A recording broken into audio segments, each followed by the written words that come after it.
বিসমিল্লাহির রহমানির রহিম। আসসালামু আলাইকুম। সুপ্রিয় শিক্ষার্থী, আমি আবার তোমাদের মাঝে ফিরে এসেছি ট্রান্সফার সেন্টেন্সের পার্ট 2 নিয়ে। আজকে আমি ট্রান্সফার সেন্টেন্সের বাকি অংশ নিয়ে আলোচনা করব। তো কিছু টেকনিক্যাল ওয়েতে আমি আলোচনা করব যা অত্যন্ত সহজভাবে তোমরা বুঝতে পারো। তাই দেরি না করে আমি দেখাচ্ছি। প্রথমে রুল 4, যে অলওয়েজ যুক্ত অ্যাফার্মেটিভ সেন্টেন্সকে নেগেটিভ করতে আমরা কি করব? নেভার বসাবো এবং মূল শব্দের বিপরীত শব্দ বসবে। একটু খেয়াল করবো, আমরা অলওয়েজ যুক্ত সেন্টেন্স থাকলে অলওয়েজের বিপরীত আমরা নেভার বসাবো এবং মূল যে শব্দটা থাকবে সেটা রুট যে শব্দটা, যেটা রুট ওয়ার্ড যেটা, সেটা অপোজিট ওয়ার্ড বসাবো আমরা। তাহলে আমি যদি বলি I always agreed with you, আমি অ্যাফার্মেটিভ সেন্টেন্সে লিখলাম I always agreed with you. তাহলে এটাকে আমরা যদি নেগেটিভ করতে যাই, একটু খেয়াল করো শিক্ষার্থী, একটু যদি আমরা নেগেটিভ করতে যাই সেক্ষেত্রে আই এখানে অলওয়েজের আমরা বিপরীত যে শব্দটা বসাবো সেক্ষেত্রে সূত্র বলতেছে নেভার। আই নেভার এগ্রিটের অপোজিট অর্থ আমরা এখানে আজকে যে মূল রুট যে ওয়ার্ডটা, বেজ ওয়ার্ড যেটা, সেটা হচ্ছে এগ্রিড। তাহলে এটাকে আমরা অপোজিট হলে কি হয়ে যাবে? ডিজ এগ্রিড। ডিসএগ্রিড উইথ ইউ, সাথে সম্মতি প্রকাশ করছি। আর এখানে আমরা নেগেটিভ, দেখো খেয়াল করতে হবে তোমাদের, এই যে ডিসএগ্রিড লিখছি আমি এবং এটা নেভার, তো এই দিকটা আমরা একটু খেয়াল করব যে কখনো অর্থের যেন পরিবর্তন না হয়, বাক্যের পরিবর্তন হবে বাট অর্থের পরিবর্তন হওয়া যাবে না। তাহলে I never disagreed with you, আমি তোমার সাথে কখনো অসম্মতি প্রকাশ করছি না, দ্যাট মিন্স আমি সম্মতি প্রকাশ করছি। তাইলে শিক্ষার্থী, এর পরবর্তী যে শিক্ষার্থী, এই পর্যায়ে রুল 5 আমি আলোচনা করছি। একটু খেয়াল করো, তোমরা মনোযোগ দিয়ে দেখো, বুঝতে পারবে সহজে। অ্যাফার্মেটিভ সেন্টেন্সকে নেগেটিভে পরিণত করতে বা রূপান্তরিত করতে অ্যাফার্মেটিভ শব্দটির বিপরীত শব্দ, দ্যাট মিন্স অপোজিট ওয়ার্ড বসাতে হবে এবং উক্ত নেগেটিভ শব্দটির পূর্বে নট বসাতে হবে। একটু খেয়াল করবো আমরা যে প্রথমত আমরা কি করবো, অ্যাফার্মেটিভ শব্দটির এটা আমরা অপোজিট শব্দ লিখবো যেটা, আর এরপরে যেটা করব সেটা হচ্ছে ওই শব্দটির পূর্বে একটা নট শব্দ আমরা ইউজ করে ফেলবো। তাহলে আমরা একটু খেয়াল করি, আমরা এক্সাম্পলের মধ্যে যে জিনিসটা একটু সহজ করে নিয়ে আসতেছি স্যারে, সেটা হচ্ছে ম্যান ইজ মর্টাল। এটাকে পরীক্ষা হলে অনেক সময় আমরা দেখতে পাই। তা এটাকে নেগেটিভ করতে হলে কি করব আমরা? এই যে এখানে যে শব্দটা, যে মূল যে শব্দটা আছে, এটা হচ্ছে যে ভার্ব, লিঙ্কিং ভার্ব হিসাবে এখানে ব্যবহৃত হয়েছে। তাহলে ম্যান ইজ, তাহলে এইটার অপোজিট ওয়ার্ড বসাবো এবং এর পূর্বে একটা নট বসাবো। এটা হচ্ছে আমাদের আজকের মূল বিষয়, প্রতিপাদ্য বিষয়। তাহলে একটা নট আমরা ইউজ করলাম এবং এই ইমর্টালের অপোজিট ওয়ার্ডটা কি হবে? ইমর্টাল। মর্টালের অপোজিট ইমর্টাল। যদি আমরা নট মর্টাল এখানে লিখি তাহলে অর্থটা চেঞ্জ হয়ে যাবে। একটু শিক্ষার্থী খেয়াল করবো, আমরা man is not immortal,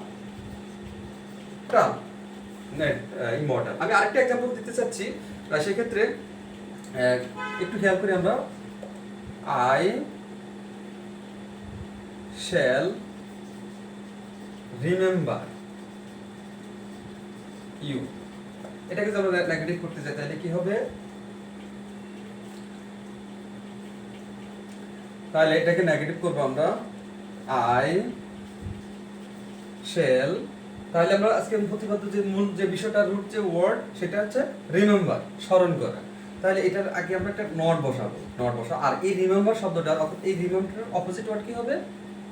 opposite word হচ্ছে ফরগেট। তাহলে ফরগেট, বাস হয়ে গেল। সুপ্রিয় শিক্ষার্থী, এবার আমি আলোচনা করব রুল 6 নিয়ে। তাহলে দেখো স্যারের রুল 6-এ যে স্ট্রাকচারটা, যে রুলটা লিখছি, সেটা হচ্ছে অ্যাসোনেজ যুক্ত সেন্টেন্সকে নেগেটিভ করতে হলে অ্যাসোনেজের পরিবর্তে আমরা কি বসাবো? No sooner had plus subject plus verb TP plus than plus বাকি অংশ বসাবো। তো নো সোনার যুক্ত সেন্টেন্সটি থাকবে ফার্স্ট ইনডিফিনিট টেন্স যদি হয়ে থাকে, তাহলে পরবর্তী আমরা এই নেগেটিভ করার সময় সেটা নো সোনার, অ্যাসোনার যুক্ত সেন্টেন্সটি যদি থাকে তাহলে এটাকে আমরা নেগেটিভ করার সময় no sooner had plus subject plus verb plus participle plus than plus বাকি অংশ। তাহলে নো সোনার সাথে সম্পর্ক হচ্ছে দেনের, এটা একটু আমরা মাথায় রাখবো। তাহলে একটা এক্সাম্পল দিয়ে আমি একটু ক্লিয়ার করতেছি।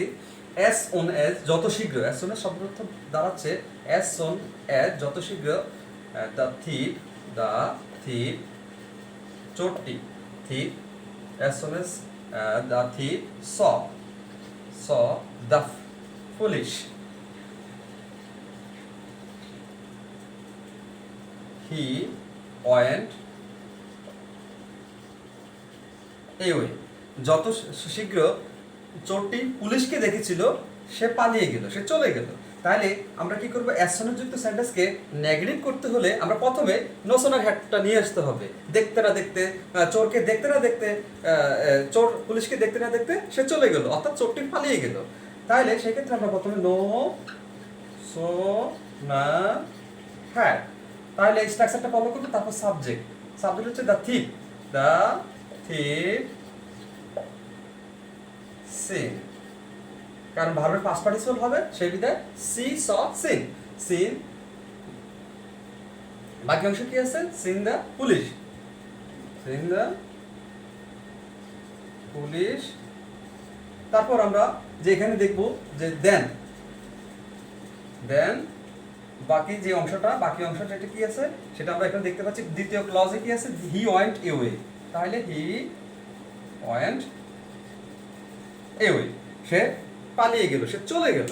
তাহলে এটা হচ্ছে আমাদের অ্যাসনের যুক্ত সেন্টেন্স।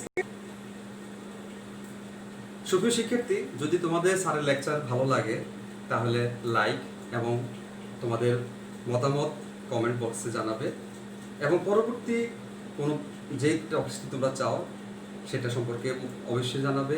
আমি সেই টপিকটি নিয়ে আলোচনা করব অবশ্যই। প্রথমত আমি ট্রান্সফারশন সেন্টেন্সের সকল পার্ট আলোচনা করব, তারপর তোমরা কোন ভিডিওটি চাও, কোন টপিকটির উপরে ভিডিও চাও স্যারের সেটা বলবে।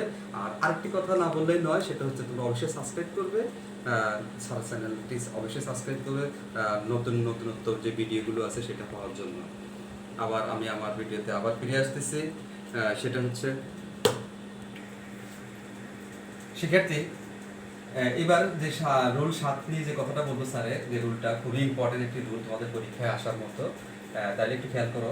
টু ডট ডট টু যুক্ত এতই যে, টু টু মিন্স এতই যে, অ্যাফার্মেটিভ সেন্টেন্সকে নেগেটিভ করার নিয়ম এতই যে যদি সেন্টেন্সটা থাকে, তাহলে স্ট্রাকচারটা একটু লক্ষ্য করো। প্রথমে আমরা স্ট্রাকচার শিখব। First of all have to know the structure.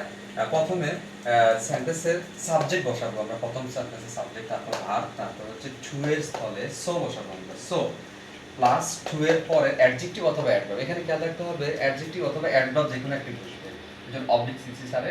তারপরে হচ্ছে এখানে প্লাস দ্যাট, দ্যাট বসাবো আমরা, প্লাস প্রথম সাবজেক্ট টেন্স অনুযায়ী ক্যান নট অথবা কুড নট আমরা ব্যবহার করব, প্লাস টু এর পরের অংশ টু। আসলে এটা টু কোনো শব্দ নেই আমেরিকান স্টাইলে, টু শব্দটা টু। তাহলে দেখো আমি যদি বলি একটা এক্সাম্পল, স্যার অ্যাফার্মেটিভ সেন্টেন্স একটা এক্সাম্পল যদি লিখতে যাই, সেক্ষেত্রে আমি বলতে পারি যে ইজ টু উইক, দুর্বল যে কি করতে পারে না, বোঝাটি বহন করতে পারে না। তাহলে আমরা এটাকে যদি নেগেটিভ করতে যাই তখন আমরা কি বসাবো, সেক্ষেত্রে একটু খেয়াল করি আমরা ভালোভাবে, যে নেগেটিভ করতে হলে আমরা এই এর স্থলে আমরা কি বসাবো, প্রথমে আমরা সাবজেক্ট বসাবো। ওকে, সাবজেক্ট বসালাম দ্য ম্যান, এরপর কি হচ্ছে ভার্ব। আচ্ছা, তাহলে এখন ভার্ব টু এর স্থলে সো বসাবো আমরা, তাহলে এখানে সো বসাবো। তারপর অ্যাডজেক্টিভ, এই যে উইক হচ্ছে অ্যাডজেক্টিভ, হ্যাঁ the man is so weak.